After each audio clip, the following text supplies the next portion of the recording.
बहुत कम लोगों की डायरेक्शन अभी तक न्यूजीलैंड की तरफ हुई है। बहुत से लोग यही सोचते हैं कि हम यूरोप इंटर हों, यूरोप में 28 कंट्रीज हैं। All of you want to have a fully funded scholarship and study abroad like me. So New Zealand की गवर्नमेंट ने अनाउंस की हैं स्कॉलरशिप्स, बहुत ज़्यादा स्कॉलरशिप्स हैं और मल्टीपल फील्ड्स हैं जिनमें आप अप्लाई कर सकते हैं और ये स्कॉलरशिप लेके आप भी न्यूजीलैंड में सेटल हो सकते हैं। New Zealand is one of the best countries to study.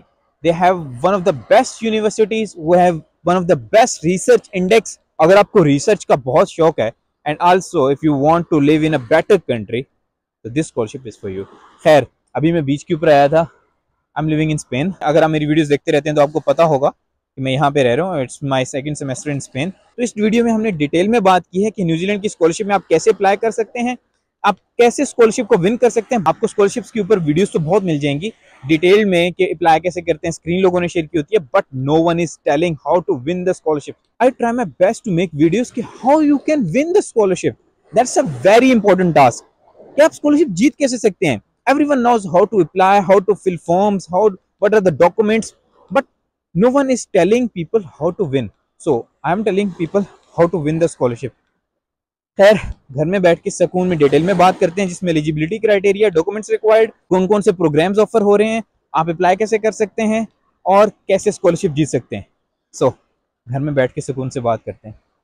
इस वीडियो को मैंने कुछ पार्ट्स में डिवाइड किया है। सबसे पहले हम बात करेंगे कि एलिजिबिलिटी क्राइटेरिया क्या है, कौन कौन लोग अप्लाई कर सकते हैं, मास्टर्स, बैचलर्स, पीएचडी कौन लोग अप्लाई कर सकते हैं। फिर हम बात करेंगे कि इसमें डॉक्यूमेंट्स कौन से रिक्वायर्ड है। फिर हम बात करेंगे कौन से कोर्सेज ऑफर हो रहे हैं और फिर हम बात करेंगे कि आप अप्लाई कैसे कर सकते हैं। और फिर एंड पे द मोस्ट इंपॉर्टेंट पार्ट कि आप ये स्कॉलरशिप जीत कैसे सकते हैं। वही इस चैनल का मेन गोल है कि आप स्कॉलरशिप्स जीत कैसे सकते हैं। सो लेट्स स्टार्ट, शुरू करते हैं। सबसे पहले मैं ये बता दूं कि स्कॉलरशिप क्या है। स्कॉलरशिप है मनाकी स्कॉलरशिप प्रोग्राम है न्यूजीलैंड गवर्नमेंट का। न्यूजीलैंड गवर्नमेंट ये प्रोग्राम ऑफर करती है इंटरनेशनल स्टूडेंट्स को, वो बहुत सी कंट्रीज को ऑफर करती है और कुछ कंट्रीज के लिए ये बैचलर्स में भी ऑफर होता है और मास्टर्स के लिए भी, पीएचडी के लिए। लेकिन पाकिस्तान, इंडिया और बांग्लादेश के लिए ये सिर्फ मास्टर्स और पीएचडी के लिए ऑफर होता है, बैचलर्स के लिए ऑफर नहीं होता। कुछ नेबरिंग कंट्रीज हैं न्यूजीलैंड की, उनके जो स्टूडेंट्स हैं वो बैचलर्स में भी अगर न्यूजीलैंड में स्टडीज के लिए हैं तो वो स्कॉलरशिप में अप्लाई कर सकते हैं। लेकिन पाकिस्तानी, इंडियन और बंगालीज इसमें बैचलर्स के लिए अप्लाई नहीं कर सकते। So sorry to you guys, अगर आप बैचलर्स के लिए वीडियो देख रहे हैं तो ये बैचलर्स के लिए नहीं है, ये मास्टर्स और पीएचडी के लिए। सो बी क्लियर। आप बात करते हैं कि इसका मेन एलिजिबिलिटी क्राइटेरिया क्या है, क्या क्या चीजें आपकी प्रोफाइल में हो तो आप एलिजिबल हैं इस स्कॉलरशिप में अप्लाई करने के लिए। सबसे बड़ा जो एलिजिबिलिटी क्राइटेरिया है स्कॉलरशिप का वो ये है कि आपका एक्सपीरियंस होना चाहिए। 1 ईयर का आपका प्रोफेशनल एक्सपीरियंस होना चाहिए। अगर आपका 1 ईयर का प्रोफेशनल एक्सपीरियंस नहीं है तो आपका 2 ईयर्स का पार्ट टाइम एक्सपीरियंस भी काउंट हो सकता है। फॉर एग्जाम्पल, आप एज ए स्टूडेंट फ्रीलांसिंग करते रहे हैं या आप सेल्फ एम्प्लॉयड रहे हैं, आपका कोई प्रोजेक्ट था, आप एंटरप्रेन्योर है, आपका कोई बिजनेस था, अगर आपने 2 साल उस बिजनेस में लगाए हैं, उस चीज में लगाए हैं, तो you are eligible to apply in this scholarship. ये स्कॉलरशिप का सबसे बड़ा एलिजिबिलिटी क्राइटेरिया है। अगर आपका एक्सपीरियंस है तो आप इसमें अप्लाई कर सकते हैं। तो मेरे ख्याल से आजकल बैचलर्स का हर स्टूडेंट ही फ्रीलांसिंग कर रहा होता है, तो ऑलमोस्ट हर स्टूडेंट जिसने 2 इयर्स फ्रीलांसिंग की है वो इसमें अप्लाई कर सकता है, but he has to prove कि उसने क्या काम किया है and that work must be relevant to his like master's he is applying to. For example, आप फ्रीलांसिंग करते रहे और you are a mechanical engineer या you are an electrical engineer और आपकी प्रोफाइल थी फाइवर पे, अपवर्क पे, your work was more related to electrical और mechanical engineering, so you are eligible for this scholarship because all of your previous work was related to the program you are applying to. So this is the biggest thing. आपको अपना experience, जो आपका work experience है, चाहे वो part time हो चाहे वो फुल टाइम हो, वो किसी न किसी तरह रिलेट करना होगा to the programme you are applying to. तो ये बहुत इंपॉर्टेंट पॉइंट है। इस चीज को अगर आप मिस करेंगे तो ये स्कॉलरशिप, आप पहले पॉइंट से बाहर हो जाएंगे। पहला जो सिलेक्शन का क्राइटेरिया, आप उसी से बाहर हो जाएंगे। सो बहुत ध्यान से आपने अपना जो वर्क एक्सपीरियंस है वो चूज करना है और आपने जो वर्क एक्सपीरियंस जो भी था आपका, उसको आपने रिलेट करना है टू द मास्टर्स डिग्री, तभी आप इस स्कॉलरशिप में एलिजिबल होंगे। That's the criteria, main criteria of this scholarship. अगर हम इसके अलावा बात करें कि और क्या क्राइटेरिया है स्कॉलरशिप का, तो ना आपको आइल्स चाहिए और ना एज सच आपको लेटर ऑफ रिकमेंडेशंस चाहिए इस scholarship at the point of application, क्योंकि ये सिर्फ स्कॉलरशिप का पोर्टल है, इसी में आपने अप्लाई करना है यूनिवर्सिटीज के लिए और यहीं से अगर आपकी प्रोफाइल स्ट्रांग होगी तो आपको स्कॉलरशिप के लिए कंसिडर किया जाएगा और आपको एडमिशन भी दे दिया जाएगा। इसके लिए आपको अलग से यूनिवर्सिटी में अप्लाई करने की जरूरत नहीं है।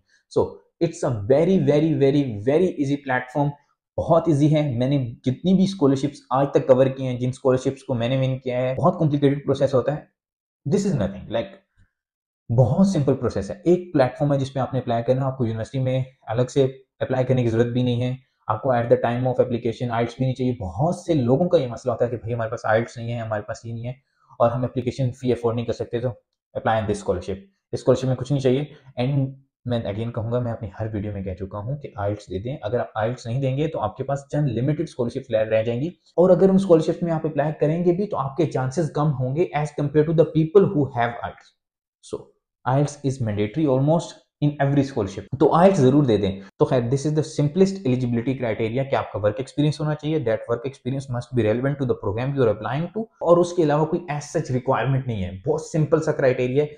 और हाँ, आपने ये चीज नोट करनी है कि इसमें कोर्सेज कौन से ऑफर हो रहे हैं, दैट्स द मेन थिंग, कि आपका कोर्स रेलेवेंट कोर्स इसमें ऑफर भी हो रहा है या नहीं हो रहा।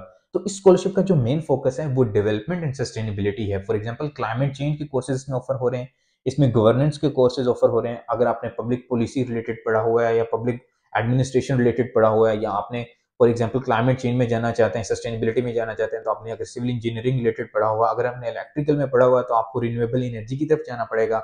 तो इसमें इस तरह के कोर्सेज हैं, आपने अपने कोर्सेज चेक करने हैं। मैं डिस्क्रिप्शन में लिंक दे दूंगा, ऑफ कोर्स मैं करके भी दिखाऊंगा अप्लाई, कि आपने करना कैसे है अप्लाई और कौन से कोर्सेज कैसे सिलेक्ट करने हैं। So it's very simple. वैसे I don't like to share screen, I don't like to share how people should apply, because it's very simple. You should know how to apply in scholarships. That's very simple process, very simple. At this stage, after your intermediate, after your bachelor's, you should know how to fill scholarship forms. How to win scholarship, that's the main criteria. At that time you may not know कि क्या important चीजें होती हैं to win a scholarship. सो हमारे eligibility criteria covered हो गया, और हमने कोर्सेज पे बात कर ली कि कौन कौन से कोर्सेज ऑफर हो रहे हैं।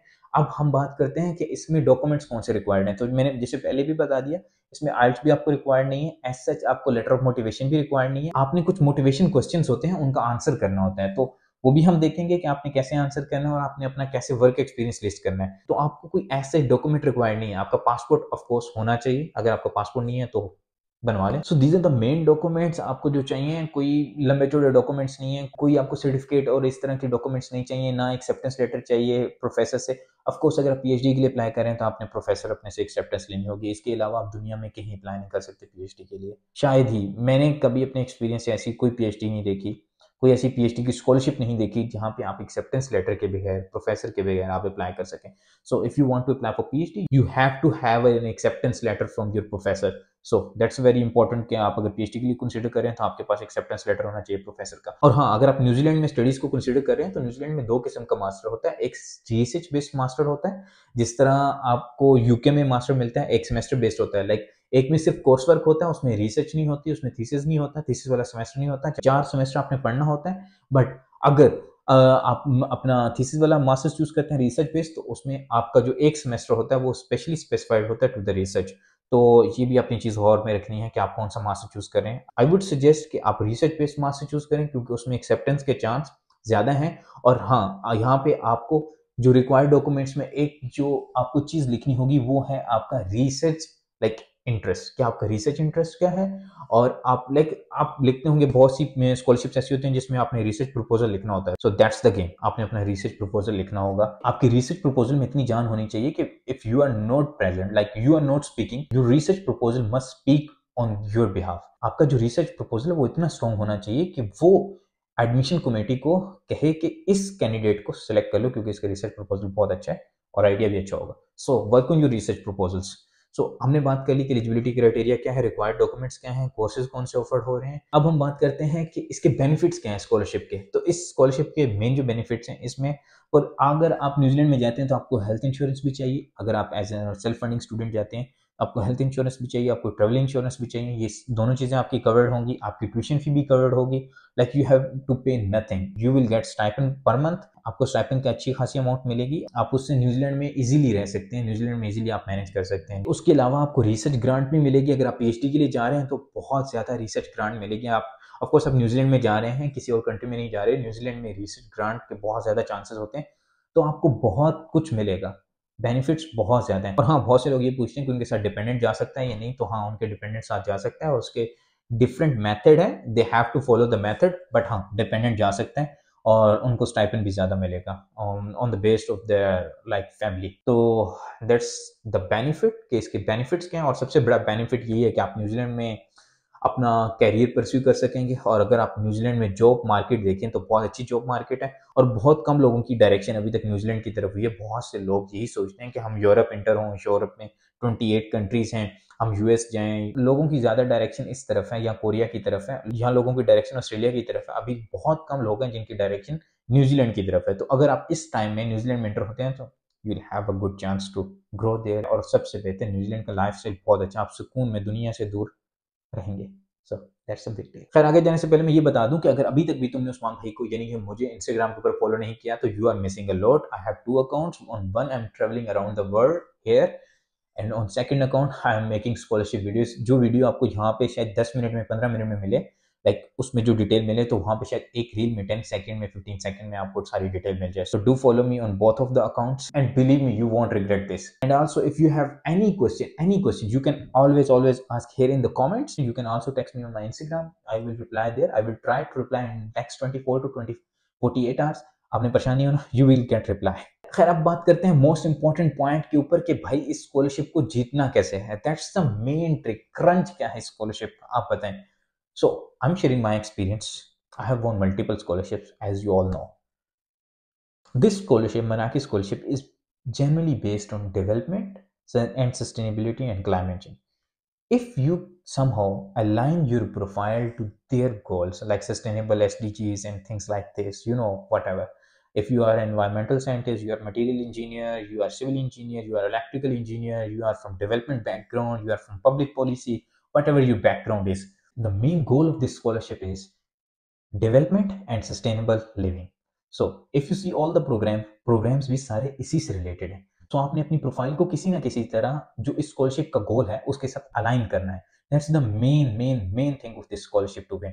और हाँ, इस स्कॉलरशिप में जो फोकस किया गया है कि आप अपनी कंट्री की डेवलपमेंट के ऊपर काम करेंगे। जब आप ये स्कॉलरशिप एक बार जीत लेंगे, आप ये अपना मास्टर स्टडीज पूरी कर लेंगे, तो आप अपनी कंट्री के ऊपर काम करेंगे। तो you have to mention this thing in your letter of motivation कि आप अपनी कंट्री के, लाइक आपकी कंट्री में कौन से प्रॉब्लम्स हैं और आप उनको इस यहाँ से लाइक स्टडीज के बाद कैसे ओवरकम कर सकते हैं, और आप कैसे अपनी कंट्री की डेवलपमेंट में अपना रोल अदा कर सकते हैं। तो the simplest thing of this scholarship is this. अब मैं एक चीज बता दूं, यहाँ पे बहुत इंपॉर्टेंट चीज है, ध्यान सुनिएगा। लेटर ऑफ मोटिवेशन स्कॉलरशिप की टाइप के ऊपर डिपेंड कर रहा होता है। For example, if you are applying for Erasmus, you are applying for Commonwealth, you are applying for Manaaki, you are applying for Australian award scholarship, या you are applying for Fulbright.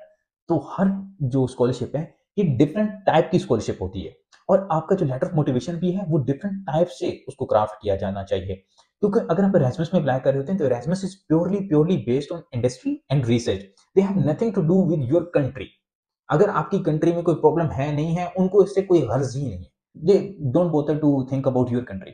So if you mention about your country as your motivation, so it's up to you if you can somehow link all the things with your motivation letter, but उसका कोई role नहीं होगा आपकी selection में।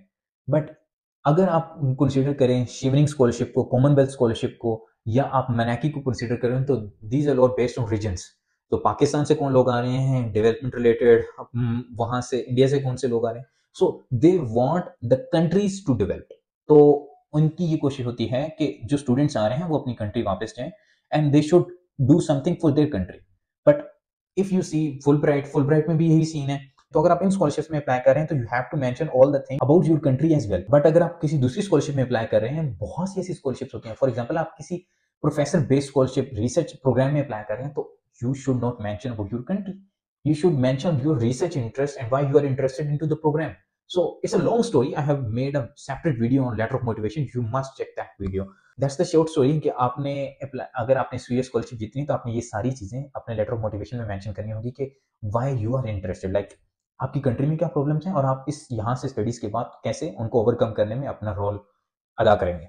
So एक ये point हो गया, और उसके बाद आपने वही प्रोग्राम चूज करना है जिसमें आपका प्रायर एक्सपीरियंस है। अगर आपका प्रायर एक्सपीरियंस उसमें नहीं है तो आपको ये स्कॉलरशिप नहीं मिलेगी। I am telling you here, like नहीं मिलेगी, जनरली स्पीकिंग। आपने वही मास्टर्स का कोर्स चूज करना है या पीएचडी का जिसमें आपका प्रायर एक्सपीरियंस है। That's the main crunch of this scholarship. एक डेवलपमेंट रिलेटेड आपका मास्टर्स होना चाहिए, या आपका एक्सपीरियंस होना चाहिए या आपने उसके रिलेटेड अपना लेटर ऑफ मोटिवेशन क्राफ्ट करना है। एंड सेकंड थिंग इज कि आपका जो प्रायर वर्क एक्सपीरियंस है वो मस्ट रेलेवेंट होना चाहिए to the programme you are applying. So that's the short story. और अगर हम देखें कि तीसरा क्या पॉइंट हो सकता है स्कॉलरशिप को जीतने का, तो वो आपका सीजीपी। अगर आप फॉर एग्जांपल अगर आपका सीजीपी इतना अच्छा नहीं भी है तो you have to work on your letter of motivation.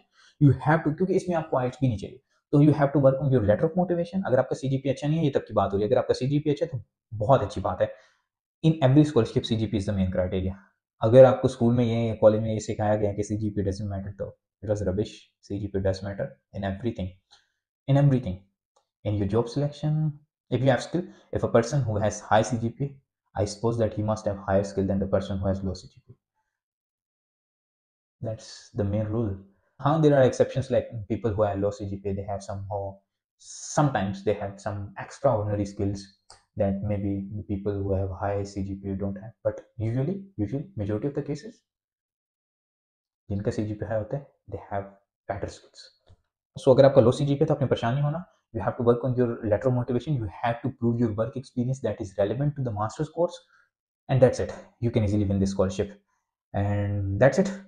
Let's move to my PC screen and let's talk about how to apply in this scholarship. तो भाई अभी आप सबको मेरी स्क्रीन नज़र आ रही होगी, जैसा कि आप ये देख सकते हैं। जैसे ही आपको लिंक दिया हुआ डिस्क्रिप्शन में, आप उस लिंक के ऊपर क्लिक करेंगे तो आप स्क्रीन के ऊपर आ जाएंगे, वेरी सिंपल।